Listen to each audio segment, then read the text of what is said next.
Halaman 2 di surat Yunus ayat 24. Innama masalul hayatid dunya kama in anzalnahu minas samai fakhtalata bihi nabatul ardi mimma yakulun nas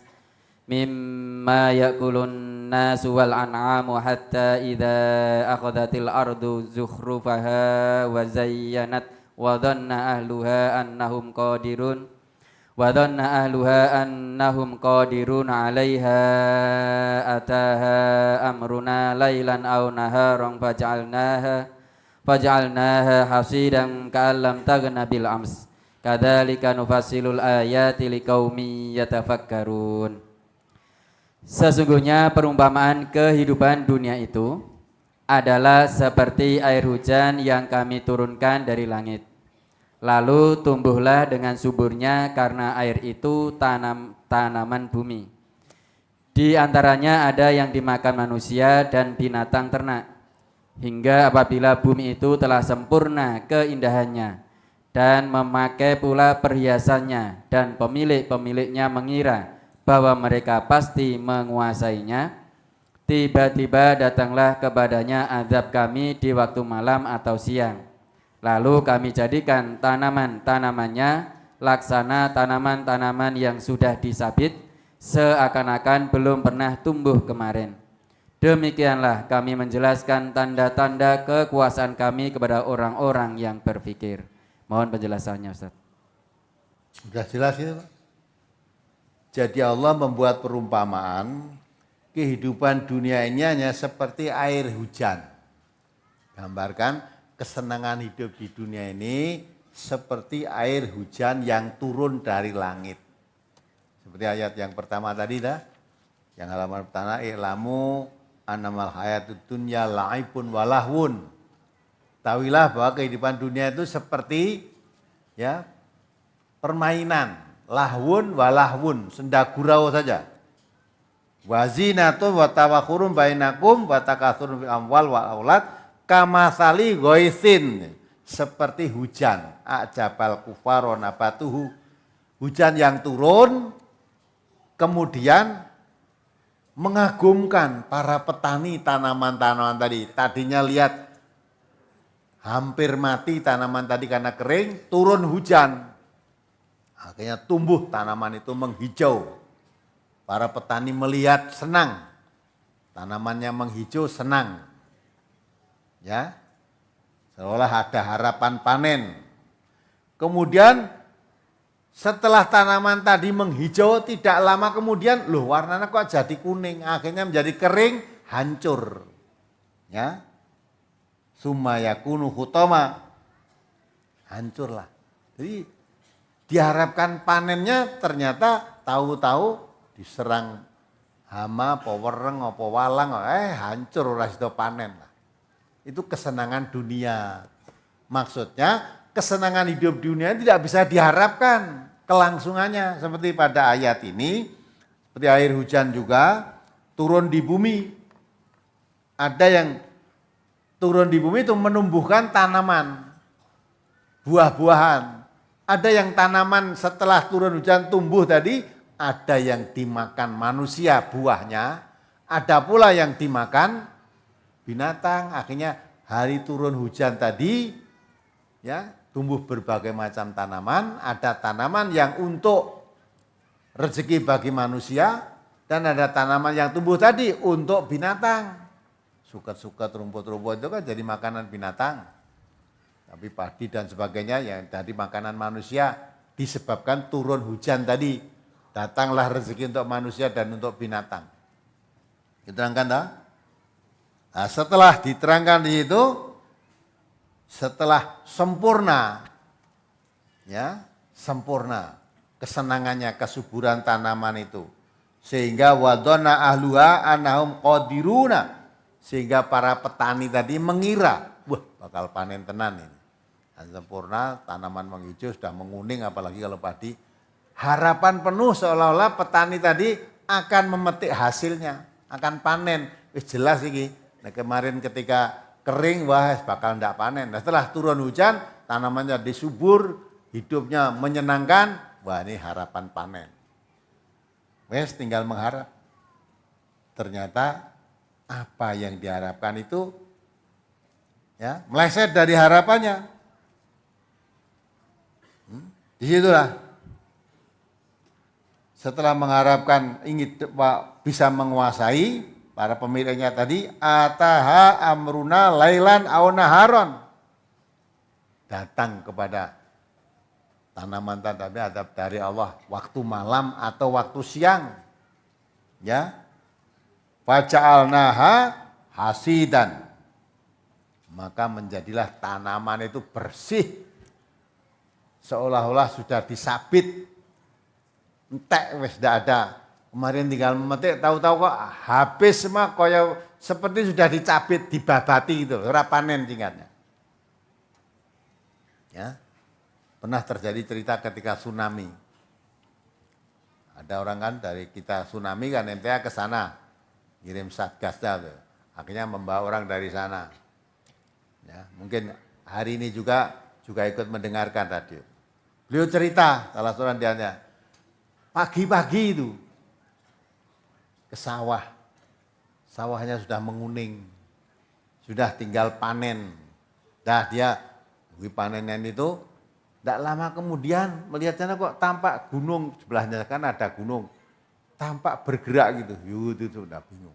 Lama-lama dia berdiri di tepi sawahnya tadi juga goyang gitu, goyang, dah baru bingung dia. Nah, akhirnya pulang dia. Sampai di rumah ternyata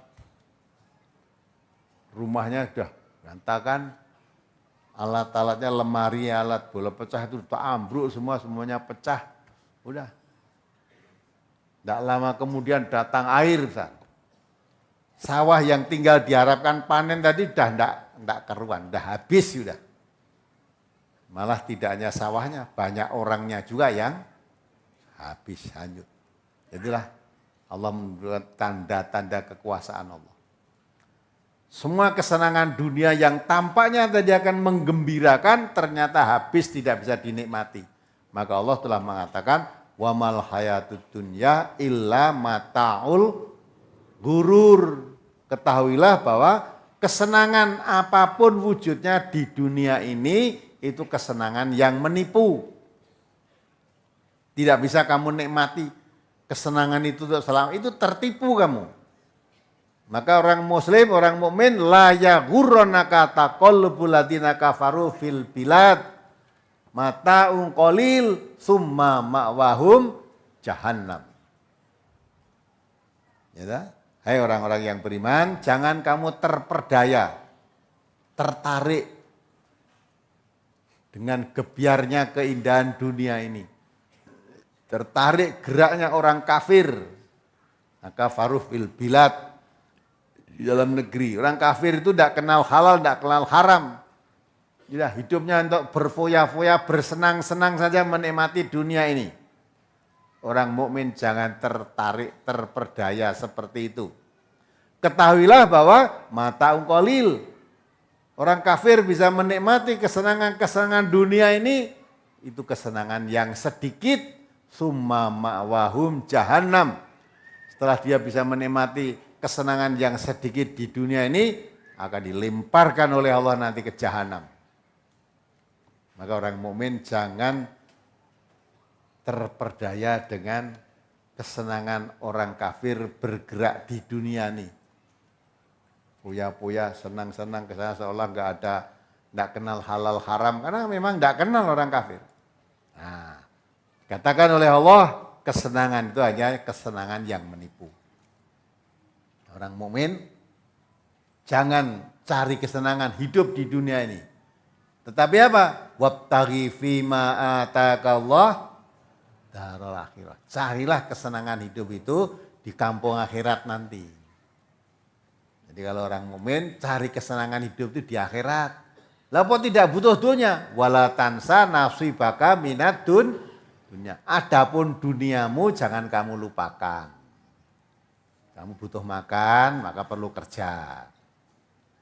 Butuh pakaian, perlu kerja, punya duit untuk beli pakaian. Butuh rumah tinggal, itu kebutuhan hidup. Tapi jangan mencari bahagia di dunia. Dunia itu bukan tempat bahagia. Bahagia nanti di akhirat. Karena dunia yang kamu miliki itu nanti kalau kamu sudah dipanggil oleh Allah, yaumal la yanfa'u malun wala banun. Pada hari setelah manusia dipanggil oleh Allah, hari itu al-mal, harta kekayaan. Apa wujudnya? Apa rumah mewah, apa mobil mewah, apa istri yang cantik, anak yang jadi wong kabeh. Katanya orang Jawa kan katanya nek anaknya dadi wong pinter sugih wah anaknya udah dadi wong. Kalau tidak jadi orang kaya itu ora dadi wong walaupun anak wong, gitu. Itu kan? Orang kan biasanya ngatake, wah anaknya dadi wong kabeh lho kuwi. Mulai ada orang yang sombong, ini cerita nyata tapi ya. Ada kakak beradik, yang satu adiknya itu kebetulan nggak punya anak. Kakaknya itu punya anak dan kaya, kebetulan anaknya sukses. Jadi sarjana, usahanya maju. Pas di jagongan orang banyak itu, orang banyak. Dia cerita, wah anak saya yang satu sana udah jadi sarjana, ini lulus sarjana ekonomi, usahanya saya bisa usaha punya toko besar. Cerita dengan bangganya. Ya biasanya orang tak nek anaknya sugih-sugih pinter kan dibangga-banggake ta. Nek anake sing dadi maling ora diceritake. Anake 5, sing 4 maju, sing 1 ilang ora diceritake. Sing siji ngisi-sini diceritake mulai didet. Sing diceritake gede-gede. Lah kebetulan adiknya merasa tersinggung. Tersinggung karena adiknya tidak punya anak, kebetulan ekonominya kurang baik. Ya. Adiknya nyaut. Gitu. Lah mong nek mong anak. Ya, dadi wong sugih, dadi sarjana orang gumun. Lah nek anakmu dadi jaran aku gumun. Gitu loh. Lah nek wong sugih kowe sugih ngragati kuliah, akhirnya kuliah dadi sarjana wajar orang gumun gitu. Nek anakmu dadi jaran aku gumun gitu loh. Tekse anak wong kok dadi jaran gitu. Sebab kan banyak orang kalau udah kaya-kaya itu mengatakan wong sing dadi wong kuwi sing sugih-sugih. Jadi seolah-olah kalau anaknya tidak berhasil itu ora dadi wong padahal anak wong. Mulane dadi jaran dia gumun adiknya. Nah, begitulah. Maka jangan dibangga-banggakan. Ya. Kalau sudah dipanggil oleh Allah, harta kekayaan sebanyak apapun, anak-anakmu tadi yang sukses, jadi sarjana, orang kaya, punya pengusaha, jadi menteri, jadi wali, jadi presiden di sana, ya tak? Itu la yanfa kata Allah, tidak bermanfaat. Anakmu jadi nabi pun tidak bermanfaat untuk ayahnya. Ya, ingin tahu? Anaknya jadi nabi orang manfaat kanggo bapaknya? Siapa itu? Nabi Ibrahim. Nabi Ibrahim itu jadi nabi, tapi tidak bermanfaat untuk ayahnya. Ayahnya masuk neraka, Nabi Ibrahim nggak bisa menolong. Padahal anaknya nabi. Anakmu jadi apa? Kalau kita mau mengharapkan pertolongan dari anakmu itu, anakmu udah jadi apa? Ya, jadi nabi aja nggak bisa nolong kok. Juga jangan membanggakan ayahnya. Walaupun ayahnya seorang nabi juga tidak bisa menolong anaknya. Ingin tahu siapa itu? Nabi Nuh. Nabi Nuh itu masuk surga. Anaknya tidak mau taat dengan aturan agama. Masuk neraka bersama orang-orang yang masuk neraka. Ya, mau apa lagi? Ibu-ibu itu sok membanggakan suaminya. Ya. Suaminya dadi apa? Dadi bupati, dadi camat, dadi bayan, dadi RT. Wah, gayane kaya Bu RT. Nanti kalau suaminya dadi bupati ora diceluk Bu Bupati Numoh, padahal sing dadi bupati bapake, suaminya. Jadi seolah-olah katut terangkat. Wirane apa-apane ora manfaat. Ada seorang istri, gitu. Suaminya pun jadi nabi, nggak bisa nunut dia. Istrinya siapa? Nabi Nuh, Nabi Lut. Nggak bisa manfaat untuk istrinya. Ya, maka semua itu tergantung amalnya masing-masing.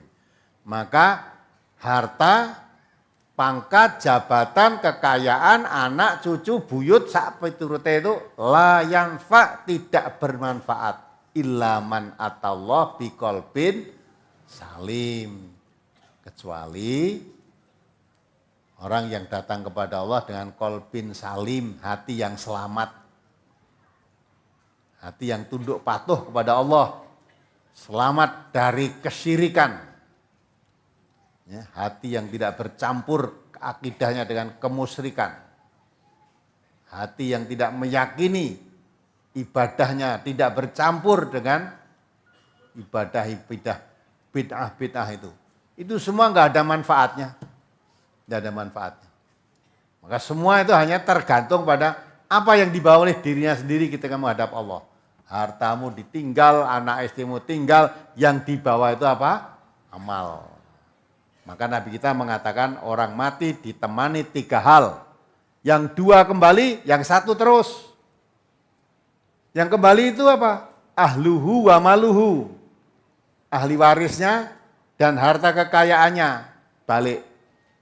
Nanti mobilnya ikut ngantar ke kubur,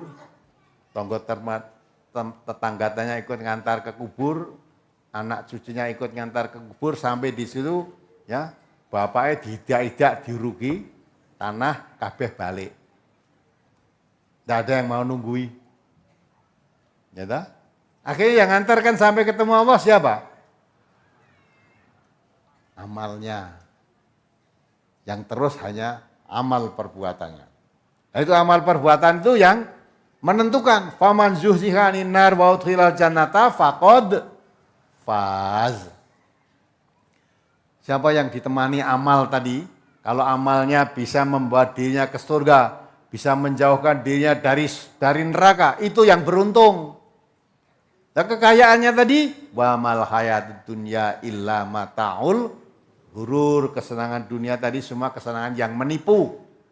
Maka jangan dibangga-banggakan.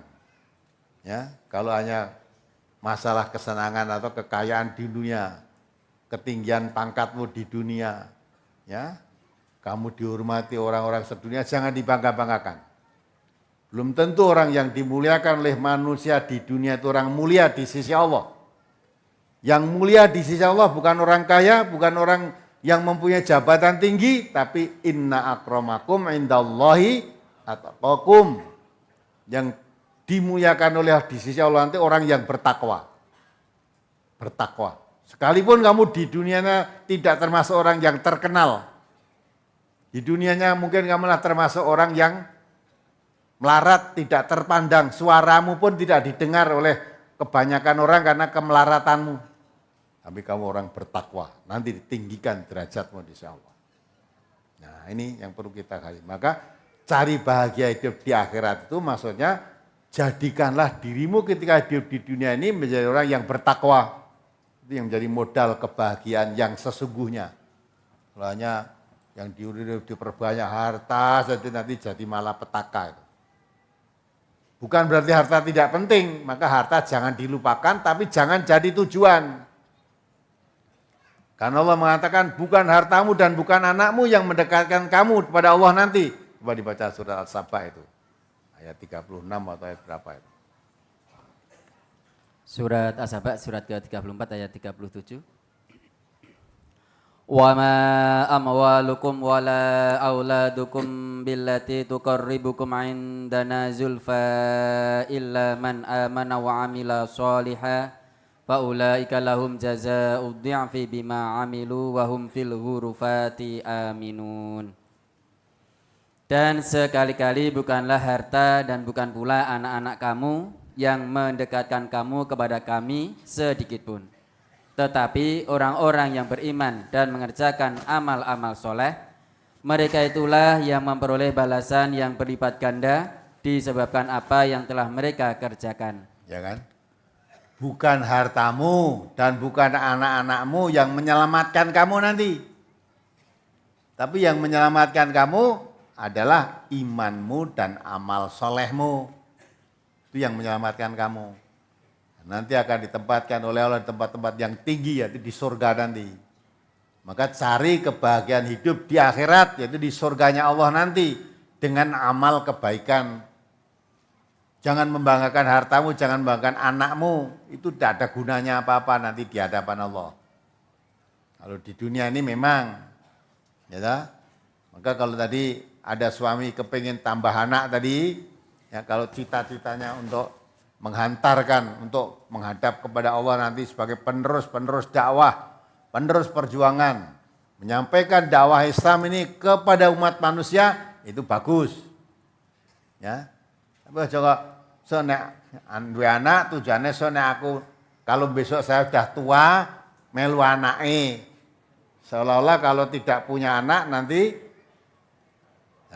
tuane rekoso nek sing ngopeni. Padahal banyak orang tua yang mempunyai anak kaya-kaya, anaknya pun nggak mau ngopeni. Dititipkan di panti jompo. Ada enggak orang yang dititipkan panti jompo? Bukan dia tidak punya anak. Daripada saya ngopeni orang tua, tak titipkan panti jompo, kari ngopai, udah. Ya, mau rekoso.